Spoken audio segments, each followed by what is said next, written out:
One of the most frustrating aspects about worship ministry is when our worship band members show up to rehearsal unprepared.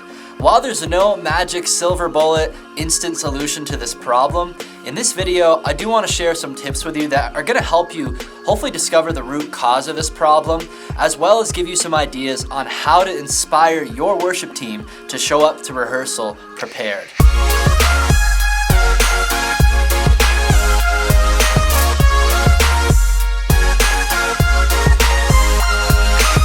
If we haven't met yet, my name is Jake Goslin. I'm the creator of churchfront.com, an online resource for innovative and creative church leaders.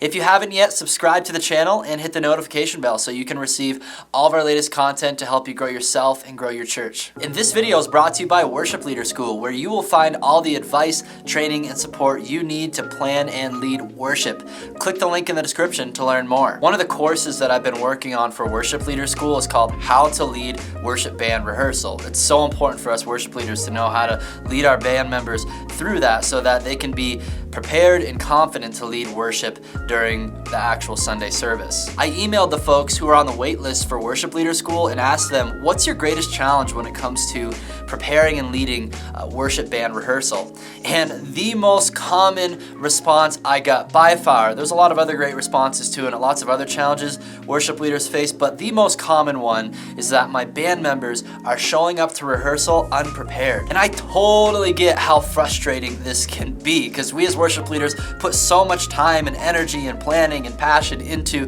the worship gatherings and making them go smoothly and making sure we know the music, but then when someone else shows up in our band, they don't know the music, it just drives us crazy. And before we dive into this topic, I want to ask you, what tips do you have for worship leaders who want to inspire their band to come to rehearsal prepared? Let us know below in the comments. I love hearing from you guys and learning from you guys, because I don't know everything. But here's my best shot. Now, everybody's worship leading context is different, and there's no one-size-fits-all magic silver bullet solution to this problem. But I do think that we could benefit from the following 5 questions that I want to ask you if you are facing this issue of band members showing up unprepared. My first question for you is, have you laid out clearly the expectations for your band members, the difference between practice and rehearsal? Have you explained to them that practice is something that happens at home by yourself? You use Planning Center or whatever you use to organize your worship ministry. You use Planning Center ideally to work through your chord charts and listen to the MP3 files. Practice playing your guitar or drums or electric guitar or bass or keys or voice. At home, you practice and learn how to play the songs, but then when you come to church for rehearsal, it's rehearsal. It's not practice. And the difference between rehearsal and practice is that rehearsal is when everybody comes together and they know the music already. They're just bringing it together, and that's where the fun magic happens, right? As a worship band, it's so fun when everybody comes together on rehearsal, they know their parts, and then when you put it all together, it just sounds fantastic. So have you made this clear distinction for your band members, and have you made the expectation abundantly clear that they need to be prepared when they show up to rehearsal? Because I know sometimes we have these assumptions that maybe everybody has these expectations, but they don't, probably because you never made it clear to them. And you need to repeatedly make this clear to them. So let them know every couple of weeks, hey guys, really appreciate you putting in that time at home to come to band practice prepared, right? And you don't have to necessarily mandate come to practice prepared, but if you put it in those terms like they already are, and you pretend like they are, they're gonna be like, oh, should I be prepared when I show up to band rehearsal? The chances of them being prepared will increase. If you have an audition process for your band, make sure you make it clear when people commits to volunteering on a regular basis that they know that part of the responsibility of being in the band is that they will dedicate time at home to learn the songs before they show up to church for rehearsal. So that was my first question for you. What expectations have you laid out for your team, if any? Question number 2, are you resourcing your band properly? As worship leaders, we want to remove any excuse that our band members may have to not practice the song and practice the proper arrangement of the song. Because we don't want people showing up unprepared and then we ask them why they're not prepared and they're like, oh, I couldn't find the chord charts, or I couldn't find a good recording of the song to practice along with. As a worship leader, we need to eliminate those excuses by preparing the best chord charts and MP3 files and other practice resources we possibly can. You can also resource your band with amazing tutorial resources and websites like worshiponline.com or worshipartistry.com, where you have people giving the best, most clearest tutorials on how to play the acoustic guitar for How Great Is Our God, right? As easy as that sounds, some people could benefit from a tutorial from that. Another thing you can do as a worship leader is offer one-on-one training sessions with your worship band members. For example, in another church I worked at, I had a drummer who was very dedicated and was pretty solid at drumming, but still had some difficulty with certain songs, and there were some issues coming up where he'd show up and wouldn't really know how to nail it the right way. And of course, if the drummer can't get it right, the whole band does not feel right. So what I did is I just scheduled a one-on-one meeting with the drummer where he could get on the drum set and I had my tracks and my click playing from Ableton, and we had our in-ears in, and then we could run through the songs and I could give him very specific instruction then and there, which then helped him come to rehearsal more prepared. So make sure you are going way out of your way as a worship leader to prepare the best practice resources for your band, and you are removing any excuses they may have for not practicing at home and learning the songs. My third question for you, if you are struggling with band members not coming prepared to rehearsal, is do you model preparedness yourself? If we are expecting our team members to come prepared, we as worship leaders must also come to rehearsal prepared. Have you memorized the lyrics of the songs? Have you memorized chord charts?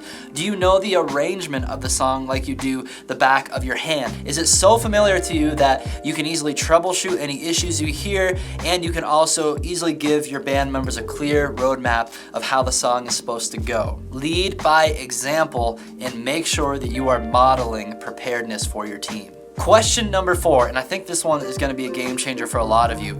Do you send your team members specific instructions and guidelines for what they should be working on for any given worship plan? So here's what I'm talking about. Hopefully you're sending out some sort of email or form of communication to your band a few days before rehearsal.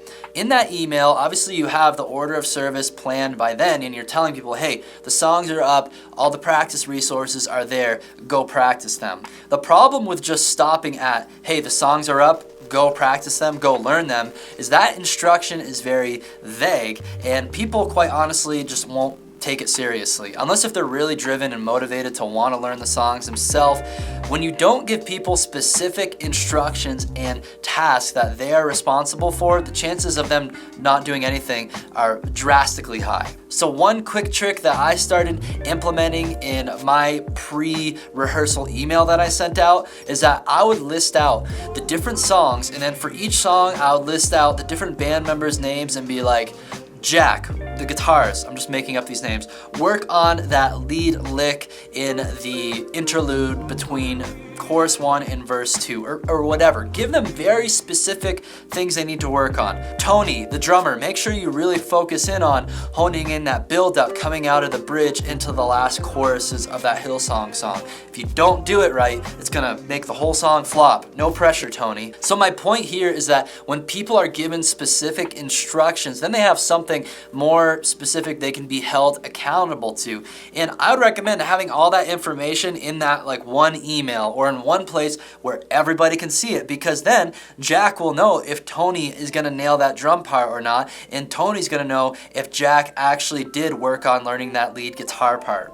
Give your team specific instruction and they will feel much more accountable and they will want to take action to learn the song. My fifth and final question for you is, have you actually approached someone in your band who is not preparing and address this issue with them directly? You have no right to complain about an issue about someone if you have not actually talked to them about it. And Once you talk to them about it, we'll talk about what you can do afterwards if it's still not fixed. But make sure you actually bring this up to them. Make sure they know this is an expectation that they practice at home and they rehearse at church. And ask them this question. So don't be a bully, don't be confrontational, don't be, why aren't you showing up to rehearsal prepared? That's not going to inspire them to want to be prepared for rehearsal, and it's probably going to make them not want to be in the band anymore. So approach that individual in a kind way and just engage in dialogue that may sound like this. Say, hey Bob, I noticed recently that when you show up to band rehearsal,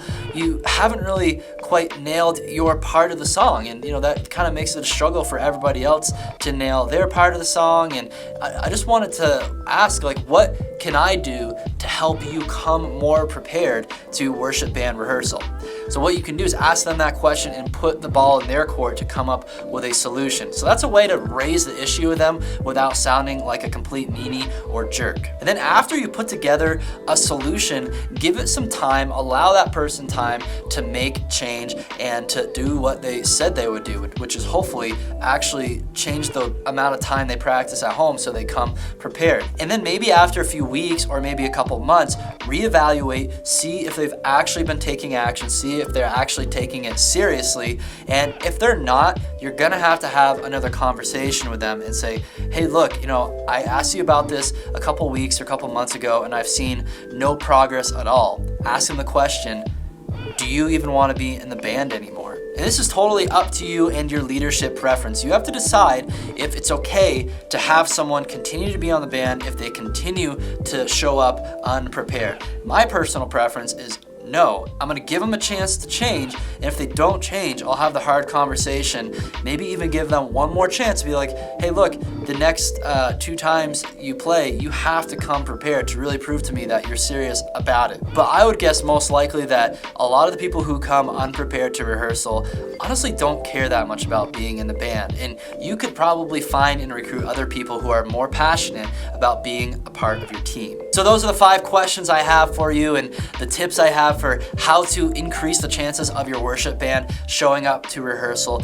prepared. Do you have any tips on how to address this problem? Please let me know below in the comments. And if you're ready to take your worship ministry and leadership to the next level, I want to invite you to check out Worship Leader School, where you're going to find all the essential advice, training, and support you need to plan and lead worship, as well as just grow as a worship leader. Click the link in the description to learn more. Thanks for watching this video. If you found it helpful, hit that thumbs up button and share it with your other friends in worship ministry. You can check out some related videos right on over here, and don't forget to subscribe to the Churchfront channel so you can continue to receive all of our latest content to help you grow yourself and grow your church.